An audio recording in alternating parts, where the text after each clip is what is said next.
What are you two reacting to 2K26? Don't wish it VC on a stupid ass game. So important that you can save money on 2K26 by actually making your build better. You guys will see once we cross that bridge. So real quick, I'm not here to waste y'all's time. Let's get right into it. But I do want to do my first 2K26 giveaway of the year. If you guys want to enter, drop a like on the video. Of course, hit that subscribe button and comment down below what your favorite news of the 2K26 cycle is so far. If I pick you as the winner, of course, I'm going to ask for a screenshot to show me that you liked the video. But anyway, let's get right into it, man. Mike Wang went to Twitter. Someone said, can someone please ask Baluba what's the point in high steal this year other than interceptions if pluck animations are pretty much gone? And he said the canned pluck steals are gone, but a high steal rating is still important for on-ball steals. Fuck my ring. In that post right there, because Mike said they were almost completely gone, and in that post he says they are gone. I'm guessing he's just trying to, say it quick, summarize it, but steal is obviously going to be important, guys. It is every single year to have a good lockdown on your team depending on the situation. Now, this guy said, do you have any info on the VC prices? Remember when people were saying that builds will be 20 bucks again? I know it's cap, just curious, badge plug. Now, my boy Flix, I don't mean to put you on the spot, bro, but I just got to use you as an example because so many people have been commenting on these videos and asking questions that we have already talked about. So, guys, make sure to watch the videos to the end and you will get this info. Not necessarily every single question you have is going to be answered in one video, but click on and watch it because I'm telling you guys, we've talked about this before. No, builds are not going to be $20. I don't know where that rumor came from. I'm gonna buy 2K then. Fuck 2K. Now, we have a animation list of what we got from the build trailer that 2K dropped on Thursday. And as you guys see, man, we got Brandon Ingram, Kyrie Irving, Allen Iverson, Michael Jordan, LeBron, Reggie Jackson. But on the right side, you have the height range. 6'6" to 6'10", 6'5" to 6'10" for Michael Jordan, 6'5" to 6'10" for LeBron, and people were freaking out again. Oh my gosh, builds are gonna be so overpowered. But we're gonna break this down a little bit further once we talk about Uncle Demi's opinion on how the dribbling is going to look. Because you guys know, man, this dude, like, he's got the inside info and he's gonna be telling us how these moves are gonna work. I will be right back. The SIGs won't be as crisp and clean, right, if compared to someone that had a higher ball handle, which is perfectly fine with me. I have no gripes about that by being 7'4" and not being able to have the crisp dribble SIG as someone else. Just give me the opportunity to have it, like, you know what I'm saying? Let me figure out a way to cook up with it, you know what I'm saying? So that would lead to just balance, obviously. You see what I'm saying?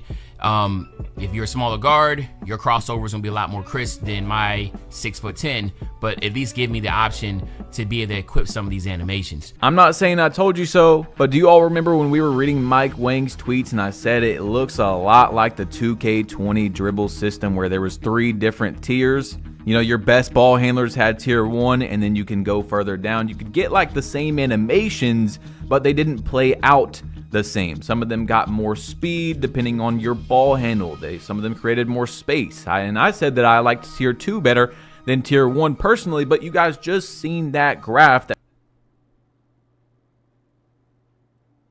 She made this 2K back in like 2017 2K. Remember it like that.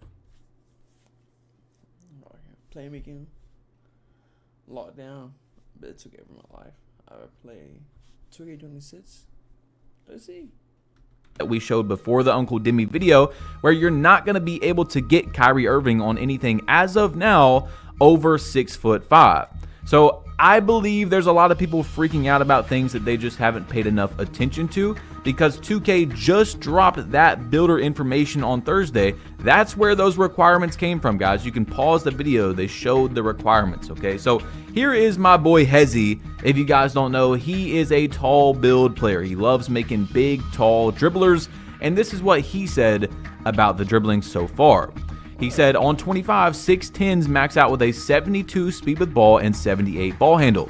6'8s max out with a 79 speed with ball and an 86 ball handle. Unless 2K changes some of these attribute caps, then big builds won't be as OP as you think, and that's good in my opinion. 6.5, 6.6s, and 6.7s will probably be really good though. So a lot of people are freaking out, you know, oh, 7'4" builds are going to be dribbling like Kyrie. And maybe there's going to be something that 2K leaves in there that they didn't want to, where you're going to be able to fly around with a 7'4". But from what we are seeing, guys, you're not going to be getting, for example, the best dribble move, in my opinion, in 2K25 is Steve Francis, where you need like a 95 ball handle. You're just not going to be able to get that on a tall build, okay? So they're going to get a buff by being able to get more animations, but they're not going to be as crazy as people are freaking out about so far. But anyway, my boy Hezzy broke it down even further. Let's play his video and I'll be right back. So, I'm not gonna lie to you guys, man. I've been seeing a lot of stuff on 2K, Twitter, and stuff like that talking about the dribble animation. And a lot of people are scared that all these tall builds are going to be able to get all the small guard dribble moves. Let me tell y'all boys right now, bro, I don't think it's going to go like that at all. Not any build's going to be able to get these moves. And I'm keep on seeing people saying, you like all these, you're gonna get Steve Francis, you're gonna get some of the best guard, bro. Majority of these tall Probably not. You gotta see first. Builds are not going to be able to get any of the good animations. This is my 2K26 template, man. And as y'all boys see, the ball handle on the 669 on this build maxes out at 80 ball handle, all right? Okay, so this is like a template build. 226 and 225. What am I talking about? If y'all want to see what I was thinking about cooking up, this is what, like, of course, the cap breakers are not in it, but this is a template build. Don't peep the stats for real. Boy, see, this build has an 80 ball handle. I'm looking for some small guard 80 ball handle moves, because I think that's how it's going to work next year. If you're able to have an 80 ball handle on a 6'9", in my opinion, you should be able to get the 80 ball handle jump moves on a 6'3" or 6'4" and under. If you can get Drew Holiday 6 and he's 6'4", that's how it should be. Like, it's only 75 ball handle. Now I'm gonna look for something that's 80 ball handle for small guards or something close, like Mike Bibby. This, we should be able to get this on a 6'9". If you have the ball handle attribute to equip it, we should be able to get it. A lot of people be thinking 6'10s are gonna be going crazy with this and this. No, bro. In my opinion, I feel like they're gonna have to do it like I think in the past it was like whatever your ball handle was, you were able to get the move. All right. So like Mike Bibby on a 6'9", we don't know how good Baron Davis will probably be really good on a 6'9". Yeah, like these are just some of the moves I feel like y'all not gonna be able to get Kyrie Irving on a 6'9" because you need a 90 ball handle. You're not gonna be able to get Steve Francis on a 6'9" because you need a 95 ball handle. So the tallest build that's probably going to be able to get Steve Francis is going to be a 6'5". If a small guard sig is 80 ball handle and we can get 80 ball handle on a 6'9", in my opinion, we should be able to get that move. All right, so I completely agree with Hezzy, and I really like that video. If your build has the ball handle, doesn't matter what height, yeah, you should be able to get the move.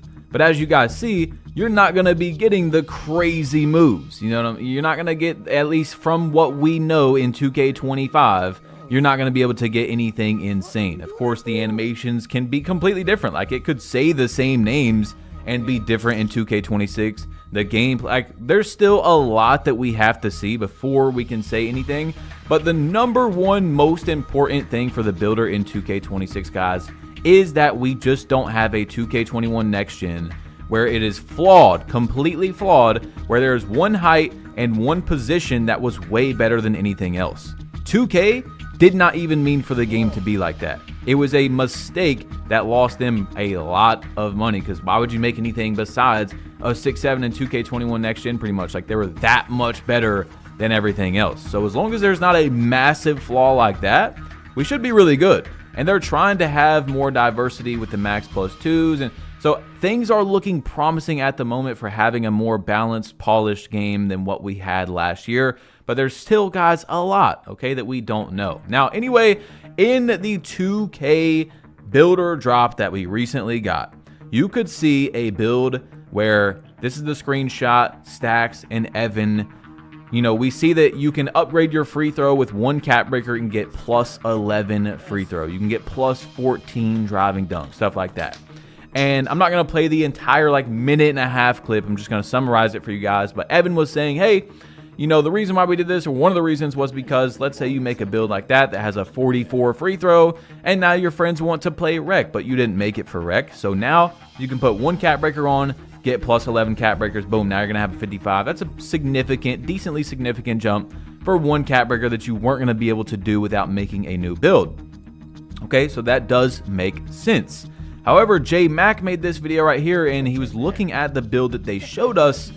This is the same screenshot that we just seen with a 26 3-pointer, 44 mid-range. Now, you're not going to want to use these cat breakers for stuff like that most of the time. However, there is going to be some times when you do use that where it's going to be good. Minimum maximizing. So min-maxing, you might have heard, when you're making a build on 2K20. Hey, personally, this game might be the assest game ever. Probably not. Probably, yeah. You never know. But GTA 6, that can be fun. 26 or any 2K is basically just getting the best out of your build.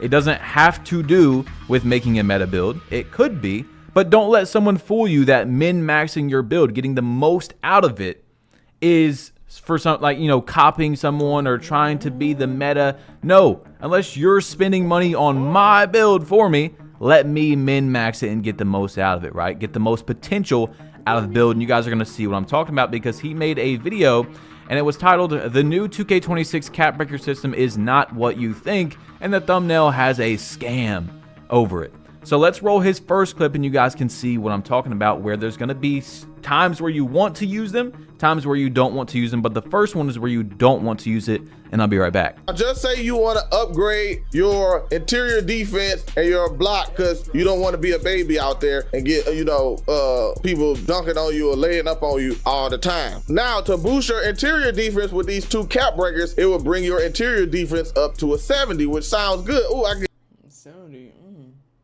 You two cap breakers and I can go up my interior defense now, and I still have attribute points left over. I can still put my close shot back to an 84, so I really only use 1 point, and just using one cap breaker on your drive and layup and gaining more attributes for stuff that you can do on your build. All right, so just like I told you guys before, I did not think there was going to be many scenarios where it benefited you to use a cap breaker on a low attribute build, even if you're getting a lot of points out of it, like free throw plus 11 or something like that. But there is going to be some scenarios, like with free throw, that you guys are going to see that we're going to play in just a second, where it actually does benefit you. So do not write it off as it's never going to help you.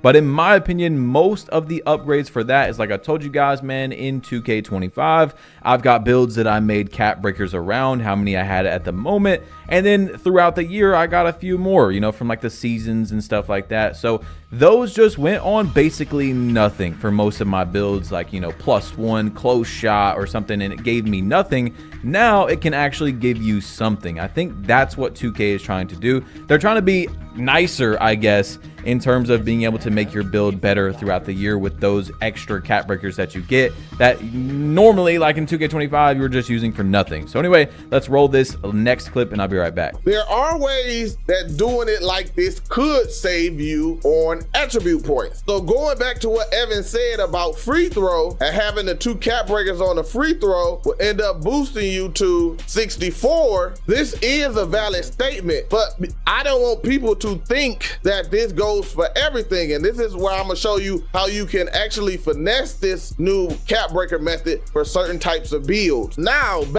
Bruce, no one care about the cap breakers. Care about the game, like how the game is. Like, what the fuck? back on my NBA 2K, this is connected to your three-pointer and it boosts your three-point.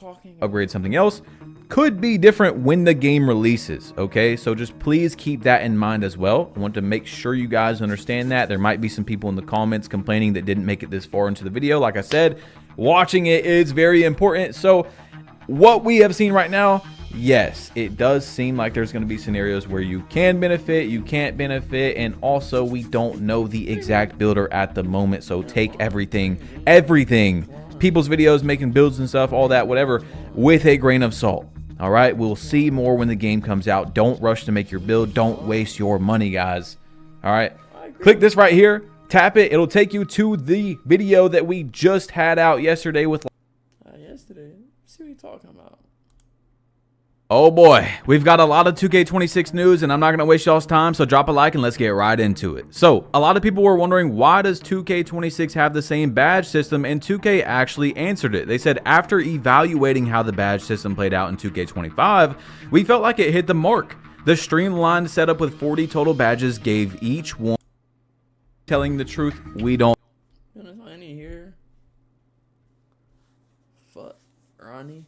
Fuck Mike Wayne. 2K26 will be at the game all the year. Trust me. Until this time, peace out, y'all boys. Arches out.